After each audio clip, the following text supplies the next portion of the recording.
Allow blouse வச்சு cutting போடுறப்பவும் சரி, இல்ல வந்துட்டு நாமளே மெஷர்மென்ட் எடுத்து கட்டிங் போடுறப்பவும் சரி, பை செஸ்ட் ரவுண்டுன்னு சொல்லிட்டு ஒண்ணு சொல்றீங்கல்ல, பை செஸ்ட் ரவுண்டுனா என்ன?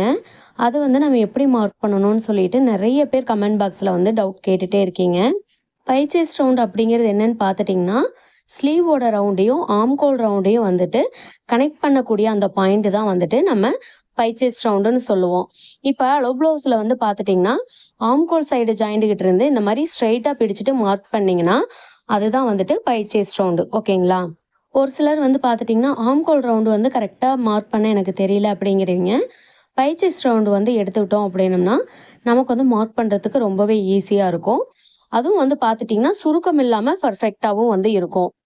ஸ்லீவ் ரவுண்டு வந்து பார்த்துட்டிங்கன்னா 5½ இன்ச் இருக்கு. பை செஸ்ட் ரவுண்டு வந்து பார்த்துட்டிங்கன்னா 6¼ இன்ச் இருக்கு. சரிங்களா?